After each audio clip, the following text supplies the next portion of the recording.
show you how I turned my son's bedroom from this blank wall into this. The best part is I only used leftover paint that we had from other projects. Also, this was completely freehand, no stencils or anything like that. Mountains are so easy, I'm telling you, you could do this. Let me show you how. Let's start with materials. I told you that I'm using all leftover paint, so I don't have the exact quantities for you, but you really don't need a lot.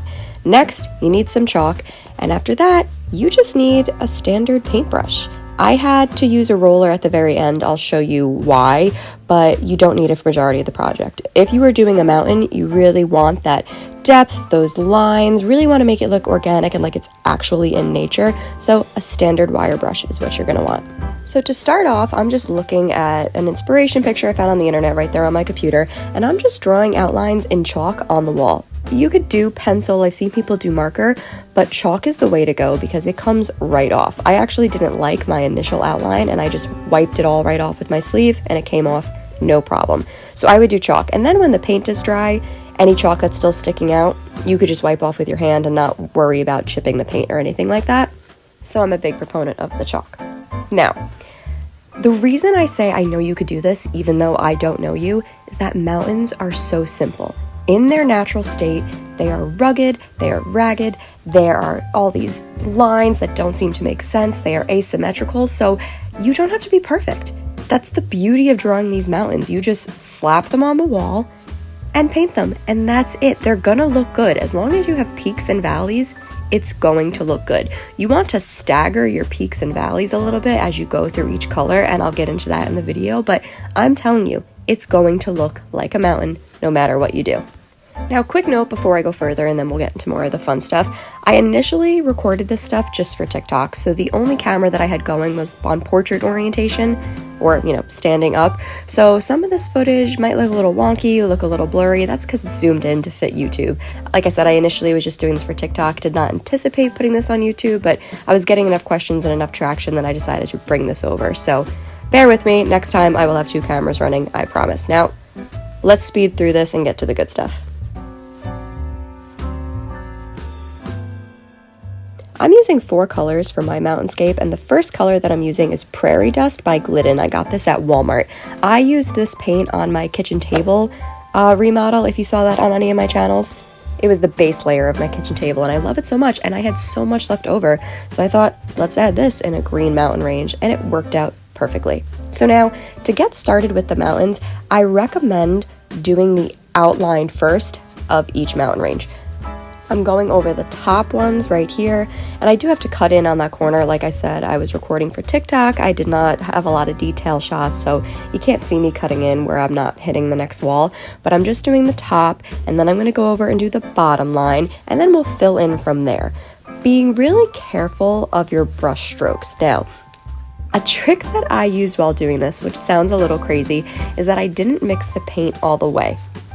I found that this gave the mountains a lot more texture and a lot more depth that I could have also created by mixing other paint colors and going over it when the paint dried, but I didn't have time, energy, or patience for that. So doing it this way brought multiple colors at once into each mountain.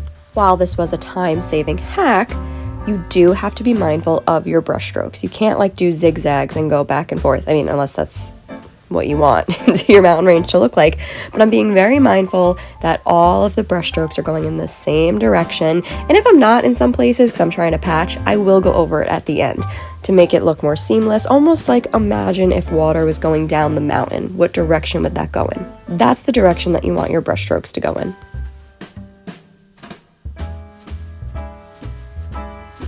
Next paint that we have on the list is Green Onyx by Sherwin.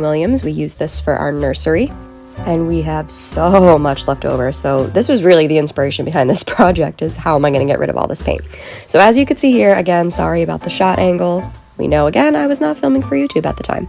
But you could see here again, I'm starting with the top of the mountain range. Now, if you were to zoom in, you would see that it definitely is choppy in some areas, and that's okay. When you're going in for the first outline, if you're doing mountains, it's okay that it's a little choppy, a little piecey. You could see the individual not brush strokes, but see individual wire marks. That's okay in the beginning. Just get your outline of where you're gonna go and then go over it with more paint on your brush to really smooth out those lines. I would consider this to be the only time-consuming part of the entire project, and it's not difficult, it just takes a little bit more time. Like I said, when you're going over the top of the mountain, you might have to go over it if you have some spare wires kind of sticking out, and you have to go over it with more paint on your brush to kind of cover that, which is totally fine. But now you're going to start seeing that on top of another color. So just be mindful that the other color is dried enough where you're not going to be chipping it up or scraping it off the wall on accident by putting more paint on top of that. Thought I would take this time while I'm explaining my madness to somebody who just walked in, that if you're not accustomed to hearing my voice, this is not normally how I sound. I have a pretty bad cold right now, or a sinus thing going on, so bear with me if I sound nasally.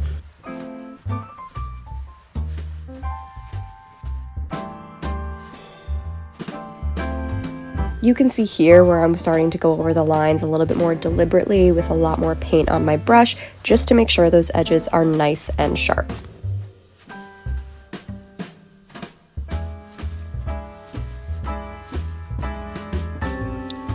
A question you might be having is, do I have to make the bottom edges of each mountain sharp, knowing that the top of the next mountain is going to be painted over it?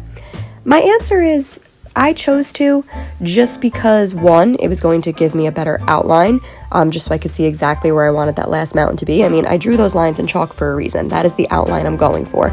But two, I didn't want to have to go back and patch anything up. Like, I know the top of the next mountain is likely going to cover that outline, but if I missed a spot, or if I decided, I kind of want to change this line a little bit, I didn't want to have to patch it. I didn't want any of those spare wire marks peeking through, ruining the whole thing.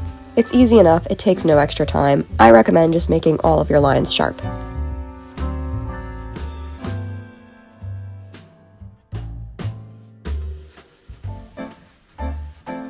Now, you may have noticed a couple seconds ago that I definitely had an intrusive thought when I painted over this light switch and the fan switch, but let me tell you, I'm a big fan of that because it really elongates the entire space and doesn't break it up, and that's why I let another intrusive thought win, and I'm painting over the door. Let me tell you, at first I was like, well, it's just paint, I could paint over it. But once I really got going and totally extended the mountain, I was like, oh, this is for sure it, okay? Like, yeah, this looks awesome. Even with just the outline done, I can tell what an impact this is going to make, how much of a difference it's going to make. It really makes the room feel bigger. The only concern I had was that the colors were going to look so much different because they were being painted on a white base instead of a tan base, but it really wasn't that noticeable. Like, I've really studied it, and it does not look that different, especially when it's dark out. You know what? I think it looks the exact same. So we're going to keep moving on. Next up, we have Garden Gate, also from Sherwin-Williams. I used this on my master bathroom and on one of our hallways, and it does come out a lot darker than it does on the computer. This was one that I noticed that I was like, I did not mean to pick this dark of a color. However, in all three instances, my hallway, my master bathroom, and this room, I did not mind it actually that dark. Yes, I picked a color that I thought was going to be more in-your-face green, but it still looked good in all three situations. I believe that's what Bob Ross would call a happy accident. So as you can see, I'm just going very deliberate over the outlines again, like I said before. This is why I wanted every single outline sharp. You don't really know where the brush is going to hit, like you do, but you never know when there's going to be an outlier and it's going to mess everything up. So just have everything be sharp right away, just makes it easier in the long run.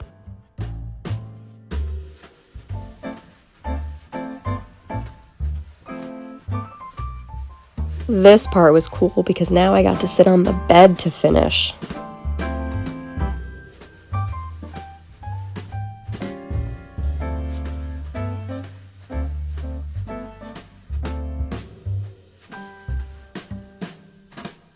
Now we are back at the door, and same thing, just keeping it sharp, going over everything. I totally should have taped the doorknob and the molding to the closet, and I didn't, but it still looks fine. Now, of course, you don't run into problems until you're at the very end. I know you can't see it, but this color is Clove, also by Sherwin-Williams. There is nothing left. Probably because you need to use so much of it when it's a dark color like this because so much peeks through. We use this on my master bedroom. I love it. And I foolishly was like, let's make this the largest mountain on this bedroom. So I originally was like, all right, let's do the bottom. I'll see how much I can get in there, and then if it doesn't quite reach the Garden Gate color, I'll just put another mountain in between there. And then I was like, that's really dumb because the bed is going to be covering this. You could see me thinking here. Yeah, that's the face where I'm like, wow, you're pretty dumb. So now I'm just going over the top, keeping it sharp. The only thing that I was like, how's this gonna work, is the continuity going into the door. So I really made sure now to just take my best guess of how much paint I have left and how I can realistically make a mountain that covers above the bed, but also the door. Because I can patch in the middle with other colors, but I didn't want to put a lighter color on the door because it would look wonky, but most of this is going to be covered by the bed, so I was pretty confident that I could get this done.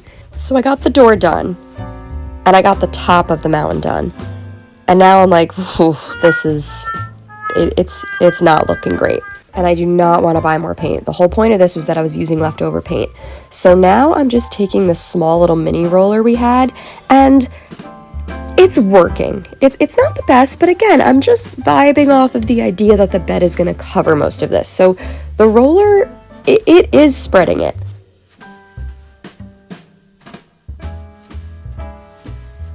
And you know what? We got another happy accident, Bob Ross, because it's kind of looking like a leathery suede texture. It wasn't what I was going for. I was just trying to cover this with the Clove color, but it's not looking bad.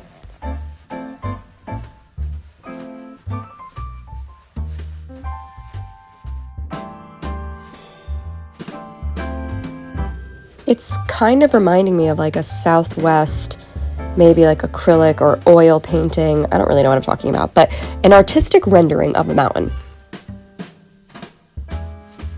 And once I milked that Clove cow for all she had left, I realized I was completely out. I went back with that Prairie dust and I just filled in the gaps. In hindsight, I should have done this with one of the other two colors, but I had the most of the Prairie dust left, so we're going with that. And I achieved my goal ultimately. The Clove is on the door, and the bed is going to cover most of the Prairie dust, but if we ever rearrange the room, which we really can't, but if we ever rearrange the room, at least it'll look like another mountain is there. So ultimately a success. Now let's get to where I got a little crazy. Now this part wasn't easy. I know I said you could do mountains easily, and you can. I still firmly believe that. But drawing dinosaurs... Why did I just stutter? Drawing dinosaurs is a little bit more advanced, and I'm just painting them right on there. But you have a couple options if you're like, no, I want dinosaurs on my kid's wall. You could use your Cricut to cut out some vinyl decals of dinosaurs. You could buy vinyl decals of dinosaurs or stickers, what have you. You can buy a stencil and paint it on. You could make a stencil and paint it on, or you can use paint markers. You can even do Sharpie, whatever. It's your house. You can do whatever you want. I'll zoom in and show you what exactly I'm doing, but I didn't look up dinosaurs and tried to figure out how to paint dinosaurs. I specifically looked up 2D dinosaur silhouettes and tried to copy it based off that. And let me tell you, this was one of the only 2 times in my life that I was ever like, I wish I had a third arm, because I needed one to paint, one to hold the laptop, and one to hold the palette of paint, because bending over was killing my back. The only other time, you might ask, that I wanted a third arm was when I had my first baby.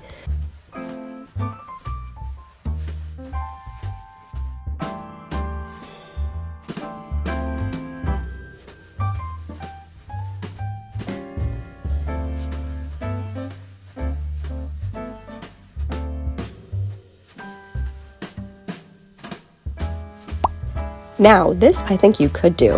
I'm just drawing pine trees. The original idea was palm trees, but it was going to be so much more work, almost like doing the dinosaurs again. Again, because I was filming for TikTok and not YouTube, it's blurry, I know that. But pine trees are so easy. You literally just do like little swish, swish, swish in a triangle formation.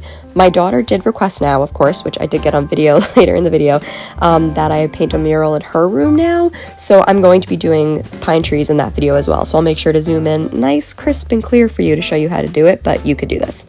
Comment below if you want to be tagged when I finally do post that video. And I promise in that video, it will be filmed for YouTube, so it will not be voiceovers over zoomed in videos of me painting. It won't be as pixelated, it won't be as blurry, it'll be perfect to help you paint a mural in your kid's bedroom.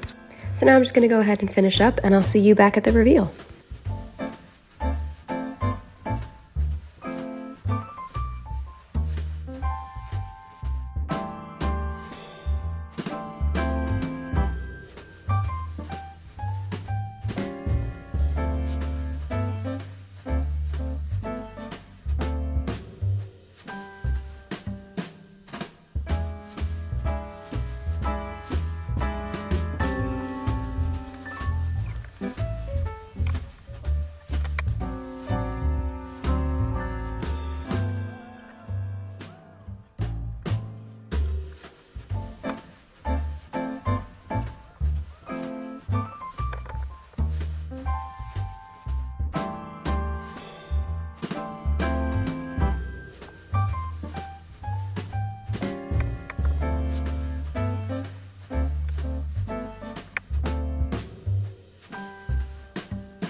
Ladies and gentlemen, I hope your volume is on loud because it's time to hear from the peanut gallery.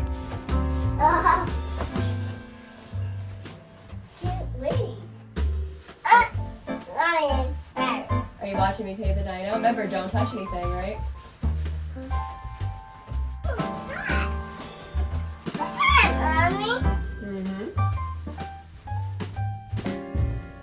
I just want to take this time now to really focus on how hard I was working and how slow and deliberate I was painting this dinosaur, because the other flying dinosaur, I don't know its name, I'm not Ross Geller, did not come out the way I wanted it to. I thought it was a little too chunky. So I was really working hard to make this look like an actual flying raptor. And my mom thought it was an airplane. So I'm just going to tell people that I'm painting an airplane right now.